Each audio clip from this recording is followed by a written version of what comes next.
अनूपपुर में खड़े हुए हैं, जहां पर सुबह से लेकर के अब शाम ढल गई है, सूरज ढल चुका है, अंधेरा होने जा रहा है। इसके बाद भी किसान यहां पर लगातार चक्का जाम के लिए मजबूर हैं कि यहां पर चक्का जाम करके शासन प्रशासन को अपनी बात वहां तक पहुंचाने की कोशिश कर रहे हैं, लेकिन शासन प्रशासन है कि किसानों की बात सुनने को तैयार ही नहीं है। लगातार सुबह से एसडीएम साहब, तहसीलदार साहब, राजस्व का अमला, फ्रूट विभाग एवं बिजली विभाग के अधिकारी आ रहे हैं, बात भी कर रहे हैं, लेकिन किसानों की बात से वो सहमत नहीं है। जिस पर किसान क्या कह रहे हैं, आज हम किसान से ही जानेंगे कि आखिर इनकी क्या मांगे हैं और किस प्रकार से अधिकारी इनकी बात को इग्नोर कर रहे हैं। धन्यवाद मीडिया साथी, आप लोगों को बहुत बहुत धन्यवाद जो किसानों का कवरेज करने के लिए आप यहाँ पर उपस्थित है।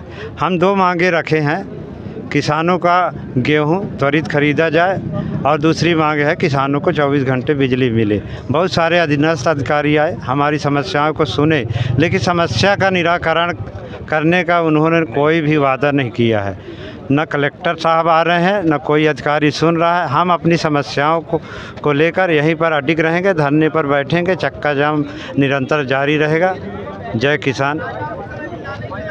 इसी के साथ हमारे साथ और भी जो किसान हैं उनसे हम जानने की कोशिश करेंगे कि जिला प्रशासन की टीम के द्वारा यहाँ पर लगातार आके बात कर रहे हैं किसानों से क्या बात हुई है और इनकी क्या मांगे हैं, बताइए। जिला प्रशासन के टीम आए थे, खाद्य आपूर्ति विभाग वाले, लेकिन उनका कोई ऐसा समाधान नहीं दिए हैं कि हम यहाँ से जा सकें। हमारी ओनली दो मांग है, गेहूं तुरंत खरीदा जाए और लाइट हमको 24 घंटा चाहिए। इसके अलावा कुछ नहीं है। ये चक्का जाम चलता रहेगा, आज भी चलेगा, कल भी चलेगा, परसों भी चलेगा, जब तक इसका समाधान नहीं हो जाता। आप लोग आए इसलिए आपको धन्यवाद। देखिए, किसान लगातार यहाँ पर बोल रहे हैं कि अगर हमारी मांगे जब तक पूरी नहीं होगी तब तक हम यहाँ पर लगातार धरना प्रदर्शन करेंगे। हमारे साथ और भी किसान हैं, हम उनसे भी जानेंगे कि आखिर शासन प्रशासन ऐसी क्या ये बातें रख रहे हैं कि शासन प्रशासन इनकी बात मानने के लिए इतना लेट लगा रहा है। चूँकि शासन प्रशासन कौन बोलेगा, आइए। हमारे साथ उप सरपंच जी हैं पिपरिया ग्राम पंचायत के, इनसे जानेंगे कि किसान आखिर ऐसी क्या मांगे कर रहे हैं कि जिला प्रशासन इनकी मांगे पूरी नहीं कर पा रहा है। शासन से हम किसानों की जो फसल है गेहूं उसको ख़रीदा जाए और 24 घंटे बिजली दिया जाए। और जो सक्षम अधिकारी अभी तक हमारे बीच में उपस्थित नहीं हुए हैं, कलेक्टर साहब से हमारा अनुरोध है कि जल्द से जल्द आकर किसानों की समस्या का निराकरण करें, नहीं तो हमारे जो किसान हैं वो आंदोलन को और उग्र रूप धारण करेंगे और यहाँ का जो अर्थव्यवस्था और कमज़ोर होगा। और इसी तरह चलेगा तो किसान यदि फसल उत्पादन नहीं करेंगे तो यहाँ की जो जनजीवन अस्त व्यस्त हो जाएगा। किसानों से ही हमारे देश की आर्थिक स्थिति मजबूत होती है, इसलिए हम किसानों के आंदोलन के लिए साथ में खड़े हैं। किसानों से लगातार अधिकारी मिल रहे हैं, लेकिन उनकी बातें नहीं पूरी की जा रही है, क्यों?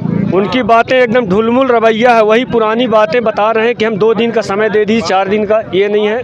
अभी हमको त्वरित कार्रवाई चाहिए, किसानों को जो फसल है तत्काल खरीदा जाए और बिजली जो है 24 घंटे देने का तत्काल लिखित आश्वासन देंगे, तभी हम मानेंगे, नहीं तो हमारा आंदोलन जारी रहेगा, निरंतर जारी रहेगा। बिजली विभाग से लगातार आप लोगों के द्वारा बात हो रही है, तो बिजली विभाग के अधिकारी के द्वारा क्या कहा जा रहा है, क्या आश्वासन? वो तो अपना पल्ला झाड़ रहे हैं, बोलते हैं यहाँ का नहीं है, वो जबलपुर वाले बात करेंगे, हम सक्षम नहीं है यहाँ के लिए। इसी तरह से हम लोगों को चूतिया बनाया जा रहा है, आश्वासन दे रहे हैं, इस तरह से हम लोग अभी तक लड़ाई लड़ रहे हैं और हमको अभी कोई ठोस जवाब नहीं मिला। तो ये चक्का जाम आगे चल के क्या रूप ले सकता है? अगर शासन प्रशासन बात नहीं, यदि शासन किसानों की बात नहीं माना तो बहुत बड़ा नुकसान होगा, भीषण रूप लेगा और रेल रोको आंदोलन भी कर सकते हैं यदि ज़रूरत पड़ने पर।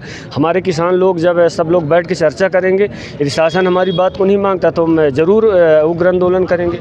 तो जैसा कि यहाँ पर बताया गया कि अगर शासन प्रशासन किसानों की बात नहीं मानती है तो ये चेतावनी है कि अगर शासन प्रशासन इनकी बात नहीं मानेंगी तो कल की डेट में उग्र आंदोलन, रेल रोको आंदोलन जैसे भी बड़े कदम उठाए जाएंगे। इसके लिए पूरी जवाबदारी जिला प्रशासन से लेकर के मध्य प्रदेश सरकार तक की जवाबदारी होती है। अविनाश दुबे, अपनी खबर 24x7 न्यूज़, अनूपपुर।